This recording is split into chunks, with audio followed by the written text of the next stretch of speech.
उसके 7 बेटे थे। हमारे पंजाबियों में भाई को क्या बोलते हैं, बीर, और बहन बीरा। 7 भाइयों की एक बहन होने के कारण वो बहुत ही लाडली थी। जैसे जैसे बड़ी हुई, पढ़ाई, सुई सिलाई सब काम सीखने लगी, और अभी सुई सिलाई सीख ही रही थी, इधर भी उसकी सगाई हो गई और शादी हो गई। शादी हुई तो उनका रिवाज था कि पहला करवा चौथ तो अपने मायके में जाकर करती। तो वो अपने मायके में आई थी करवा चौथ का व्रत करने के लिए। उसको पता नहीं था विधि का। उसने सोचा जो मेरा काम पेंडिंग रह गया है, जो मैं पीछे छोड़ के गई हूँ, आज उसी पूरा कर लेती हूँ। ना खाना ना तो काम करना। तो उसने जो है ना वो अपना सुई सिलाई उठाई और करने लगी। तो वो जो डिजाइन उसने अपने कपड़े पे किया, वो डिजाइन ससुराल में उसके पति के शरीर में जाता। उसे तो पता नहीं। ऐसे ही शाम हो गई, भाई आए। भाइयों ने कहा क्या बात है, आप तो गिरा बड़ी उदास लग रही है। भाभियाँ कहती है ये उदास नहीं है, इसने आज कुछ खाया नहीं है, इसलिए तुम्हें उदास लग रही है। तो भाइयों ने कहा कब खाएगी? कहते जब चंद्रमा को अर्घ दे देगी ना तब ये व्रत खोलेगी। तो उसने कहा ठीक है। और बदली थी, चंद्रमा निकल ही रही थी। तो भाइयों ने क्या किया, पेड़ों के पीछे जाकर एक सूखी झाड़ी में आग लगा दी और कहा कि देखो वो चंद्रमा निकल आया अर्घ। तो उसने भी ऐसे ही किया। जैसे अर्घ दिया तो उसके ससुराल से संदेश आ गया कि तुम्हारे पति बहुत बीमार है, तुम्हें घर बुलाया। और घर जाके क्या देखती है, कि उस जो डिजाइन उसने अपने कपड़े में किया है वही डिजाइन पति के शरीर में है। वो परेशान, आकाशवाणी हुई कि तुमने करवा चौथ के व्रत को खंडित किया है, इसीलिए तुम्हारे पति के साथ ऐसा होगा।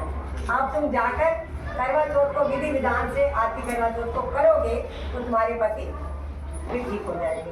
तो वो अपने उनकी सेवा करेंगे, इसलिए रोज निकालते ही तकतीना अटेरीना गुंजरकरा फेरीना मार पैर पारीना सुतरा जगाईना रुद्रा बनाईना मैलड़ा कोईना पाटिया सीना मैल प्यारी कीना चंचलित वाणी मीना कत्तीना अटेरीना गुंजरकरा फेरीना मार पैर पारीना सुतरा जगाईना रुद्रा बनाईना मैलड़ा कोईना पाटिया सीना मैल प्यारी कीना चंचलित वाणी मीना।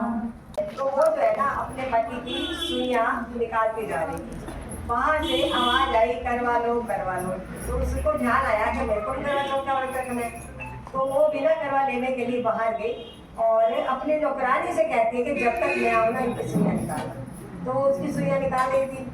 आखिरी सुई जो थी ना रानी नौकरानी के हाथ में, तो राजा ने नौकरानी को रानी मान लिया और जो रानी थी घर में नौकरानी बनके पूरे घर का कामकाज करती और आखिर में कमरे में बैठ जाती। राजा एक दिन विदेश जाने लगा तो उसने सबसे पूछा कि किसको क्या चाहिए। ऐसे ही वो नौकरानी के पास भी गया कि तुम्हें कुछ चाहिए? तो कहते गुड्डा गुड़िया लेके जल्दी आ जाओ। तो वो कहता ठीक है। वापसी आकर राजा ने सबको जिसने जो मंगवाया था दिया। ऐसे ही जो रानी बनी नौकरानी है उसे भी गुड्डा गुड़िया ला कर दे दिया।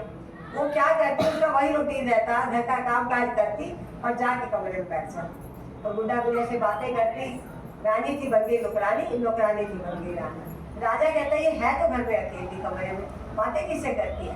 राजा ने जाकर पूछा कि तुम बातें किससे कर रही थी? तो वो कहते हैं मैं जो आपसे गुड्डा गुड़िया मंगाया है मैं उससे अपनी कहानी सुना रही थी। क्या कहानी सुना रही थी? रानी थी बन गई नौकरानी, नौकरानी थी बन गई रानी। राजा ने कहा ये क्या कहानी है? कहते हैं कि मेरी शादी आपके साथ हुई, ये हमारी कहानी है और मैं करवा चौथ का व्रत करने के लिए अपने मायके गई थी रीति अनुसार। तो जो मैंने काम नहीं करने थे वो किए अनजाने में। तो जो मैंने सुई सिलाई डिजाइन करी कपड़े में वो आपके शरीर में आई। तब से अब तक सुई मैं निकाल रही थी। मैं करवा लेने जब बाहर गई बाजार तो आखिरी सुई नौकरानी के हाथ से निकली और नौकरानी को आपने रानी बना लिया। लेकिन मैं इसमें भी खुश हूँ कि मैं सुहाग हूँ। तो राजा ने रानी को रानी और नौकरानी नौकरानी। जैसे गौरी गणेश है चतुर्थी गणेश जी की, लेकिन पूजा गौरी की होती है। गौरी की होती है, तो इसलिए गौरी गणेश को ही कहते हैं। बोलो श्री गौरी गणेश की जय। जय सर्व सुहागन कर बड़ा, जय मीरा कर बड़ा, अब एक और कर बड़ा बताइए, जीवन का ज्योति पाइए, कर बड़ा बता लिया, सुंदरा जगा लिया, सुंदरा मना लिया, चटड़ा सो लिया, आटड़ा सी लिया, हीरा चंचड़े पानी पिया, प्यारी मीरा चंचड़े पानी पीना। अब अपने हाथ सीधे हाथ में डालो। आज तिथि है गणेश चतुर्थी और व्रत है करवा दो। अपने पति की लंबी आयु की कामना के लिए भगवान गौरी गणेश को प्रार्थना करो।